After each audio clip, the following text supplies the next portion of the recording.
Chapter 25. You leap behind a tree and accomplish your giraffe morph. Your legs grow so rapidly that you crack your head on a branch. Your neck stretches. Your skin is patterned with tan and brown. With a clatter of hooves, you take off toward Marco's mother. You are there in 3 powerful strides. Giraffes are peaceful creatures. Patrolman Teeter is stunned to see one appear, but he doesn't go for his gun. He would never shoot a giraffe. You turn your back to the dog to give yourself greater kicking power.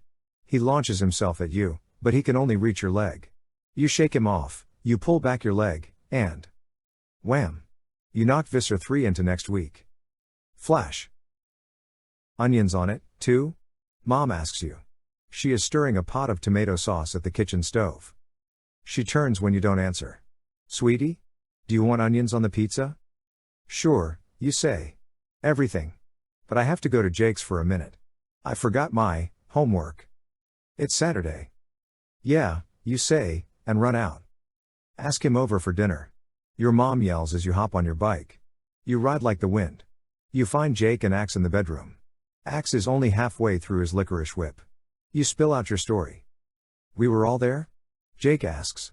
And I knew I was in a second Sario rip? You nod. And when we went back in time, Marco and I both knew we were in the wrong time. Marco knew his mother was dead. Gone. Whatever. Jake looks at Axe. Does any of this make sense to you? Axe chews on the licorice and swallows. No. Except for the motive of Visser 3. He manipulated the Sario rip to go back farther in time. He knew it would happen? Jake asks. He was trying to kill his enemy's host before it became the host, Axe explains. You see, some hosts are better than others. Obviously, Visser 1 has found a host that has extraordinary abilities. I also guess that Visser 3 might have known you were aboard in some kind of morphs. That was a trap. Since he thinks you are Andalites, perhaps he thought he could send you back. That way, he would be prepared that first night when my brother, Elfanger, landed. He would make sure to kill you. Or else you would not be there at all. Alter the past, alter the future. He was willing to take the risk. Jake groans. So I fell into another trap in the Amazon? Swell. I can't even be smart in someone else's Sario rip. But it turned out well, Prince Jake, Axe points out. Visser 3 was stopped by the Giraffe Morph. That is why the whole thing never happened. He returned to the original time of the rip so that he wouldn't be stopped. The good news is that Marco's mother was not killed. So Visser 1 is still Visser 3's enemy. Which is good for us. To have them fighting for power distracts Visser 3. But I don't get it, you say. If I was in Visser 3's rip, why do I remember it? And why did you and Jake remember some of it back in the Amazon? Axe thoughtfully braids a licorice ribbon, then bites off a piece. Muffs. Is that Andalite language? Jake asks. No, it is a mouthful of licorice, Axe responds. The answer is, I do not know. My guess is that there can be breaks in the rip. Like this. He holds up a braid of licorice. Light shines through the holes.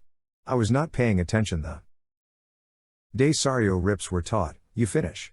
We know. Axe shrugs. Someday we might figure it out. But you are alive. You saved Marco's mother. That is the important thing. We have lived to fight another day. Axe is right, Jake tells you. You have to take what you can get, these days.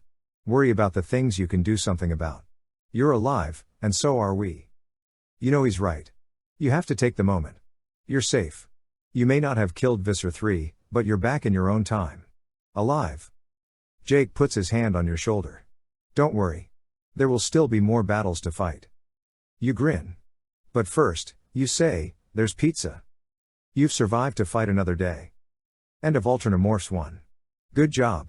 I hope this comes together well. I've never tried to make a choose-your-own adventure before, so this is a learning experience for me. Alternamorphs 2 coming up in the near future.